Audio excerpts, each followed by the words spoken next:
警察在教堂墓地发现了一具光屁股男尸，法医判断死者不仅被强奸，而且双眼也被乌鸦啄食了。可在解剖后，男人体内并没有凶手的 DNA， 只有杀精剂和润滑油。至于死因，竟是被噎死的，因为法医在他的喉咙里找到了一袋药片，而通过显微镜观察，药片上明显有特定的字母。 这居然是缅北贩毒组织的名字缩写，由此警方推断男人的死与贩毒有关。殊不知他们都猜错了，死者其实是一名男妓。而顺着毒品这条线索，警察首先来到了缉毒组了解情况，谁知缉毒组也没见过死者，而且他们的系统里也没这个人的前科。警察算是白忙活了一场。不过他们立马又想到了一个好主意，聪明绝顶的大队长只是将照片 AI 一下，然后透露给媒体，谎称男人昏迷住在协和医院，好引诱凶手主动上门来灭口。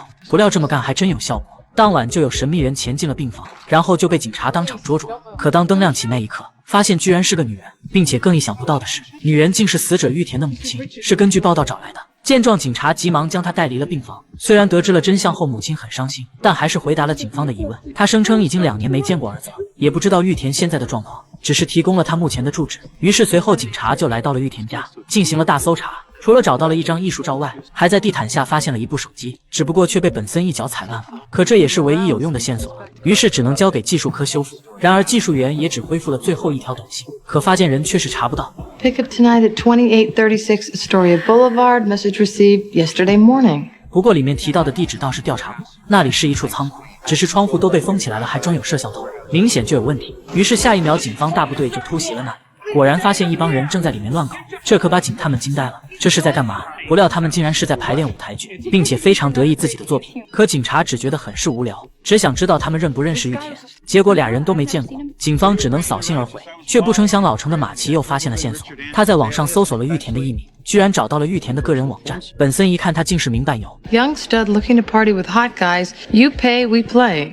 PNP, party and play. It's gay code for sex on crystal meth. 这么看来，玉田跟贩毒无关，只是用来助兴而已。谁知这时图图也拿到了玉田的通话记录，其中大部分是嫖客打来的，而玉田交流较多的是与新灵魂教会某个人的通话。那这个人就很可疑了。接着马奇立即查了起来，发现新灵魂教会是由广坤神父创建的，可他是个坚决的反同人士。没想到他的教众里有人在睡男妓，简直是荒唐又打脸。随后俩人就来到了教会调查，不料财务总监竟拦住了他们。于是泰勒拿出了照片让他辨认，结果总监不认识玉田。即使本森明言这里有人和他通过电话，但总监还是否认，整的俩人只好威胁要申请搜查令。总监这才承认和玉田联系的号码是神父的私人电话，而神父正在为大儿子举行葬礼，他刚刚在阿富汗为国捐躯了。随后俩人就赶到了葬礼，谁知竟发现神父不仅生了10个孩子，而且其中3个都是军人。然而更没料到的是，其中2个孩子居然就是在仓库排练的俩人。这更加重了警方的怀疑，不相信他们不认识玉田，于是当面进行了审问，但神父果断否认了。接着警察提出了玉田往教会打电话的疑问，谁知神父竟不慌不忙解释，经常有陌生人来寻求帮助，而且那晚我在祈祷会上。可根据神父回家的时间，警察发现期间有2个小时的空档，这足够作案了。不料神父竟悲痛地解释是去海滩为儿子祈祷了，但却没有人证。而就在警察继续追问之际，孩子们突然带来了坏消息，门口不知为何来了一帮记者。就这样，警察将神父带回派出所的过程全被拍了下来，而他不小心掉落的手帕也成了破案的关键证据。然而即使进了派出所，神父也不承认和玉田乱搞，警察显然不信，于是丢出了玉田的惨照，试图唤醒神父的良知。不料神父竟心硬如铁，坚称自己和玉田的死毫无关联。一听这话，警察当即急眼了，开始强行臆测神父是怎么和玉田乱搞的，又是怎么杀死他的。可神父就是打死不承认。而这时大队长突然推门而入，又带来了新消息，原来是法医尸检搞错了。开始他以为玉田是被药片噎死的，可仔细检测后发现，玉田牙齿上的棕色颗粒是皮革碎片，竟然是来自他的枕头。You used this pillow to suffocate him, and then you shoved meth down his throat to make it look like a drug deal gone bad. 但神父仍狡辩你们没证据，谁知法医竟有 DNA 证据。他们采集了枕头上的汗液和神父手绢上的唾液做了比对，结果2组 DNA 有6处位点相同，这足以证明你是凶手了。神父终于无言以对了。可黄博士明白这在法庭上根本站不住脚，但警察也只想忽悠神父主动认罪而已。不过黄博士却有更好的主意。Curtis and his wife are probably part of the replenish movement. The name comes from Genesis, and God said, "Thou shalt be fruitful and multiply." and replenish the earth. They believe that they should save America from the evils of feminism, birth control, abortion. They want their children to become soldiers of the Lord. That's why so many of them join the military.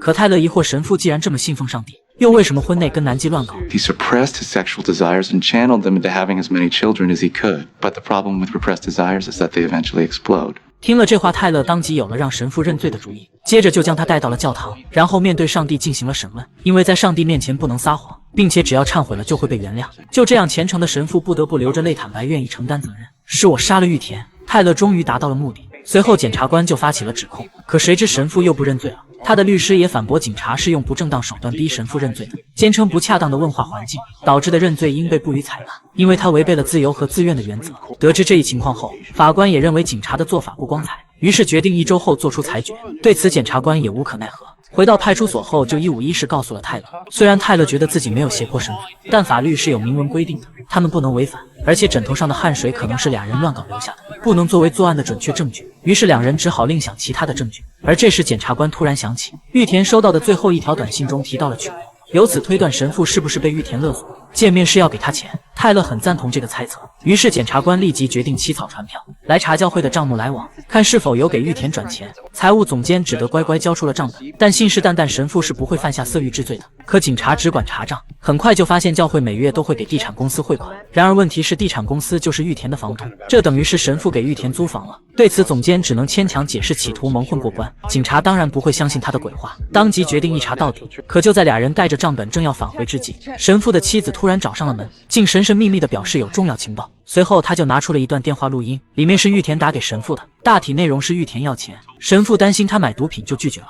而事后神父对妻子的解释是，玉田是一个传教时遇到的可怜人，需要被拯救灵魂。直到现在出了这事后，妻子才终于明白了过来。她认为丈夫背叛了大家，背叛了教会，并且早有征兆了。她以前传教总是反对同性恋，可后来突然变了，竟开始传达接受和包容。现在看来，她就是在为她的堕落找正当的理由，而且全家也都被连累了，全登上了小报的头条。为此，妻子担心一旦开庭情况会更糟，所以才大义灭亲的。随后，警察将录音播放给了神父听，并以让家人免受折磨为由，试图说服他赶紧认罪。哪知律师一眼就看穿了警方的伎俩，这其实就是你们没证据指控我。可三思之后，最终神父坦白了对玉田的死负责，不过他也称只向上帝负责，不对人世间的法律负责，也就是神父不向法律认罪。却不成想他的表态竟为自己带来了灾难。不久后，警察就接到了他被枪击的消息，而通过对现场的勘查发现，神父中枪后坚持打开了圣经，警察当即查看了起来。这一页的内容竟是男人给妻子的情诗，然后警察就明白了，圣经传达的意思是与妻子有关。接着他们就逮捕了妻子，